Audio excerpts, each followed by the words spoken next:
The purpose of this is to determine what is their need to sell, not their want. We don't want sellers that want to sell. We want sellers that need to sell, because those are the people that we're going to be able to negotiate and structure good deals with. Anybody that wants to sell, they can wait, they can shop the offer around, they can list with an agent, they can do a million other things, right? So we want to determine what is your need. When we are poking at and we're asking motivating questions, one of the things that you need to be okay with is asking uncomfortable questions. The reason this matters so much is because a lot of people, they go straight into foreclosure marketing. Why? Because everybody thinks foreclosure marketing is where the high deals are done. You know, I've had the privilege of coaching a lot of investors across the country already. I have people doing six figures with absentees, with probates, with tax delinquent, with foreclosures. The list honestly doesn't matter as much. What matters is the niche of the list. Now, there are usually two things that we want to go for: pain or pleasure. What does it mean for them to sell this house? Is it going to give them pleasure, or is it going to stop a lot of pain from happening? We need to determine this early on. A lot of these people, you just haven't asked deep enough questions to understand that they are actually not motivated. If they're not ready to go right now, we put them on follow-up, we put them under drip sequence, let the system handle that, but you focus on the people that are ready, because this helps you manage your energy, your time, your efficiency, everything. So let's get started with, I'm going to do absentees, I'm going to do probates, and we're going to talk about pre-foreclosures, different motivating questions for each one of those. Absentees, what's a transition question? The transition question I like to ask right after I feel like we've connected, not talking about the house or anything, but just the area and all this. So it pretty much goes like this. The seller's name is Peter. So Peter, let me ask you, I've been talking to other landlords in the area, and they all seem to kind of have different ideas as to when they like to sell their properties and cash out, right? I've spoken to some landlords that they like to hold them for at least 5 years so they build enough equity.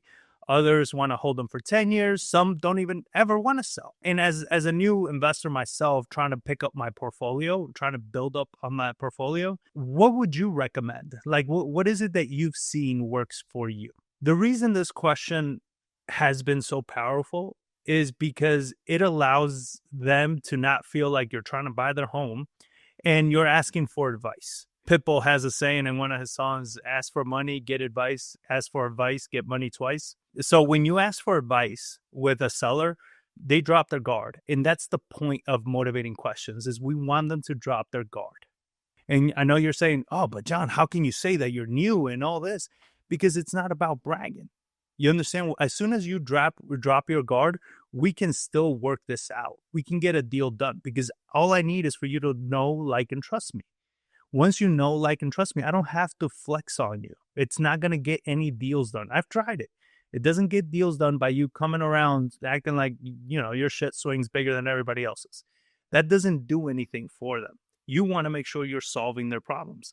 So by doing that transition question, they go into what their strategy is. A lot of absentee owners, they don't even know what their strategy is. They've never thought about it, aside from this point that you just brought it up for them. They've never thought about it. So now we get them to think about it. Now they'll tell us whatever it is, 5 years, 10 years, whatever. If you pulled your list properly and you're following our framework on how to pull your list, you know they've had it for a decent amount of time. So there's plenty of equity in the deal.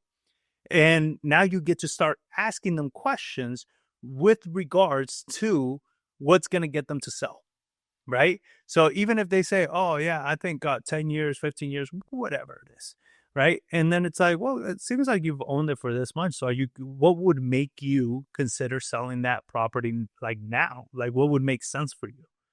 Is it a situation? What is it that you're looking for? And just kind of sit there, let them think, let them answer the question. These are the things that we want to ask to get them thinking about it. So, you know, what would you do with this equity? Let's say you sell the house now. Would you look at buying another property, or do you have some ideas of traveling or things like that? We want to see what is it that they're looking to do with this deal. Because if we start painting what the outcome is going to be, we can get them out of debating whether or not it makes sense to sell and more into thinking like, man, this is going to be really cool when I sell. And what are your thoughts with the tenant? Like, if you were to sell, are you looking to like wait for their lease to run out, or would you sell to an investor with a tenant in place? Why do I ask this question? I bought a lot of properties from absentee owners that thought they couldn't sell because they had a tenant in place. I buy properties with tenants in place, especially when they're problem tenants. I love buying properties with tenants in place. And this also leads you to start asking deeper questions about the tenant. Every question we ask, and there's only about 3 of these, but every question we ask, whatever their answer is, we want to go 4 to 5 questions deeper on that particular thing. What would you do when you sell this, with all that equity, right? Oh, I would travel. Where would you travel? Or I would buy another house. Where would you buy another house? Why another one? Why not keep this one? Now, going back to why it's important to ask questions that make you uncomfortable, a lot of people avoid asking the questions of why not just keep it? Why not just keep it as a rental? Why not fix it up yourself and sell it? You're like, John, I don't want to give them any ideas. You're not. They've already had them, all right? People are not that stupid. Like, you're not over here sparking the next innovation, right? So, but the reason I wanted to say those things is because I don't want to waste my time. If we bring those things up and what ends up happening is they're like, oh, no, I'm done with being a landlord. Really? Why is that? What advice would you have for me as somebody that's looking to build their portfolio? I want to know why you're done being a landlord. Tired landlord is not a motivated list. Tired of what? What are they tired of? We need to dig deeper into the motivation. Why are you tired? Why can't you solve this? Why are you so done with this? Why we dig so deep on the motivation is because when we submit our offers, the offer is never a price. It's a solution to their motivation. If you don't know how to submit your offer as a solution to their motivation, but instead you submit your offer as a price, you will lose the deal the majority of the time. Because if they're thinking they want this price and you're coming in down here, you're oceans apart. But if they want this price because they think it's going to solve these things, and you're saying you're going to solve those things, they're going to be sold, even though that price for that is down here. I bought many, many houses. Well, one in particular, the lady was asking for, it was like 140, 145. It was around there. We ended up contracting for 72. Why? Because for 72, I actually solved all the problems she had. She thought she needed 145 for that property. She didn't. With 472, we got everything she needed. All right. So asking those questions, and then asking the final question with absentee is, why not just list it with an agent? I'm assuming the property is in excellent updated conditions. Why do I assume those things? Chances are it's not. And people, as human nature goes, they love to correct. So when you're assuming that the property is in excellent condition, the first thing they're going to tell you is going to be like, well, no, it's not in excellent conditions. Oh. So now you're telling me that you're tired of all these things. You're telling me the house is not in excellent condition. You're telling me you don't want to be a landlord anymore. You see how you start crafting an offer from this. When people tell me, oh, John, the absentee list is so saturated. Yes, for all the common investors out there, it's very saturated. For what we do, not even a little bit. So focus on asking the motivating questions. So let's go to probates. So what I want to ask with a probate is, out of curiosity, what's holding you back from just hiring an agent and, fixing up the property and cleaning everything up and then just putting it on the market?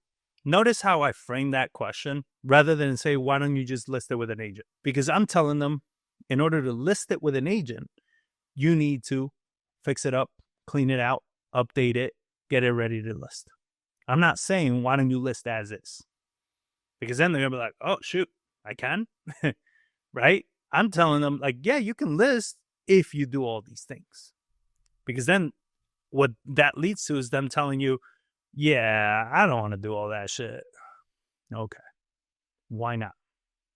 Right? I don't want to deal with an agent. Oh, well, why is that? Have you worked with an agent? Had a bad experience before? Where a lot of you guys, and I did this too, this is not a judgment, this is an observation of what we do when we're starting off, is, oh, I don't want to deal with an agent. Oh, got it. And you move on. No. Whatever they tell you the issue is, we go deeper. All right? And it doesn't matter what the issue is. We go deeper.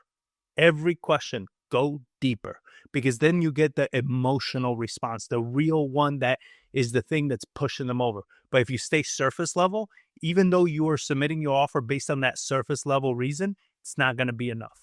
And you'll be like, but John, I threw out the same thing they said. It wasn't it. That hiring an agent is not the problem. It's not like physically getting an agent is an issue. It's what does it mean for them to get an agent? What is the headache? Is it having all the people walk the property?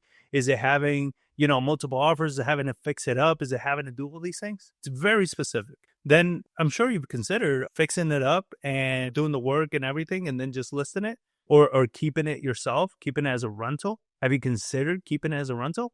Oh, I don't want to be a landlord. Oh, why is that? Nah, I don't want to be a landlord. Oh, got it. Yeah, that makes sense. No, it doesn't make sense to me. Why don't you want to be a landlord? You tell me why. And with probates, pretty much it's those questions. And then the other one is like, that I like to ask is out of curiosity, probates by all intents and purposes need to be done because your family has suffered a tragedy. How hard has this been for you guys? I love asking that question because and then this goes with every single question you guys ask. Empathy is a key factor to contracting and working with more sellers, right? If you can't show empathy and you're being very analytical, very to the point, very matter of fact, they're never going to feel a connection with you. And if they don't feel a connection with you, they're never going to do business with you, right? So in order to get them to do business with us, we need to be able to ask these motivating questions in an empathetic way.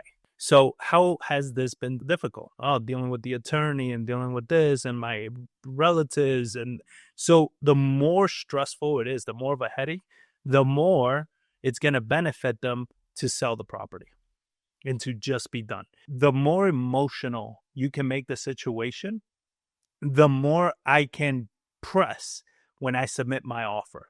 A lot of people tend to submit the offer with a lot of fear, right? With a lot of hesitation. And what ends up happening when you submit it that way is they feel that fear and hesitation and you cause them to hesitate. And when you cause them to hesitate, they're never going to say yes to you. But when I determine that's like, no, you got to sell, all of a sudden that fear and hesitation goes out the window. Because now I submit it not as, what do you think about this offer? I submit it as, here's how we're going to help you with all of these things. Let's get it going. Let's fill out these docs. Let's get it over to title and let's get this nightmare behind you. That's probate. Now for the pre-foreclosure, the transition question with pre-foreclosures is, what if X doesn't work out? Everybody says, in foreclosures, we're going to do bankruptcy, TRO, a loan modification, whatever it is. So we want to start playing out with, what if the loan modification doesn't go through in time? Let's play a scenario out. Would you just let the bank take everything? That's the first question. Would you just let the bank take everything? Because that's exactly what's going to happen. The house is going to be auctioned off. And from that moment on, you are legally trespassing. You're trespassing on a property. It's no longer yours. So what do you think? Like, what would you do there? It's a scary situation, guys. You understand? Like, this is a moment that you got to have them like kind of come to Jesus, right? Let's really think through it, because people in foreclosure, they tend to only think about everything leading up to the foreclosure. They never stop to think about the day after, because to them, it's like, I just got to stop it. I just got to stop it. I just got to stop it. Well, let's play this out. What happens if you don't? Because that is a very likelihood based on everything we just talked about. At this point, we only have X amount of time. I've been doing this long enough to know that the likelihood of that happening are 1 in a million. I'm not bullshitting. I have done foreclosures for way too long. So I imagine you have a decent amount of equity built. And if you did your job right, you probably know exactly how much is built. Wouldn't it make sense, instead of just letting the bank take it, wouldn't it make sense for you to be able to just buy yourself some time and walk away with all that equity? Because the next thing is, what's going to happen when your credit gets destroyed for the next 7 years? Because that's what a foreclosure is. Foreclosure stays on your record for at least 7 years. That means you try to get a job, an apartment, a house, a car, anything. It's going to show up that you're in foreclosure, that you've been in foreclosure and you lost your property. That is not good on your record. How's that going to affect the rest of your life? Now, these are very, very uncomfortable questions for a lot of you. This is why I don't tell people to start with foreclosures. You don't have enough skills built up to handle these levels of question. Now, they're not hard questions per se, but they're emotionally charged questions. And if you haven't helped enough homeowners, these are questions that are going to overwhelm the hell out of you. But you still have to be able to ask them. So if you're saying, like, I think, to be honest with you, I would hate to get the call the day after the auction and you tell me, hey, John, listen, I wasn't able to stop it. What can I do? And my response to you is nothing. It's no longer your house. And it break my heart to hear that conversation. I've had it before. That's why it scarred me. So at this point, I ask you, like, a loan modification not working out, is this it for you? Or do you want to be able to recover and keep going? If the answer is yes from the seller, they want to recover and keep going, you close. That is it. What else do you need to do? They know what it is. This is how you close because now you have all the information. You know that they can no longer take care of the house. You know that they're tired. You know that they're fried. You know that they're overwhelmed. You know that the house is jacked. You know that they can't afford it. You know what the need is. Now you close. Now, if some of you are playing real estate and doing virtual wholesaling, this is the time when, you contract it over the phone. But for those of you that are actually, learning how to be real investors, this is the time when you set up the appointment. You already know everything. You know when you show up to the appointment, you're showing up with contracts, you're showing up with agreements, you're showing up with everything you need to lock the deal up because you know they have no other choice. What I can't stand is when people come to me and they're like, well, I submitted an offer and they need to think about it. Did you do all this? Yeah. What the hell do they need to think about? You know they need to sell. What are we thinking about here? The problem is you didn't close with enough commitment. This is why we ask the motivation questions. Now, I'll do another training on how the appointment is handled because you got to restructure everything again and do everything again. But in this point, this is what the motivation questions are. They're not complex. They're emotional. And why there's so few is because we're not interrogating them. We ask a question. Whatever the answer is, we go deeper on each one of those questions.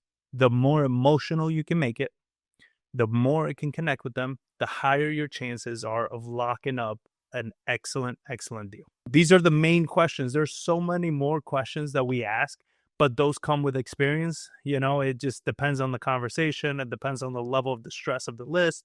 It depends on so many areas. So we got to get good at it, pick one list, focus on it, become the best at it.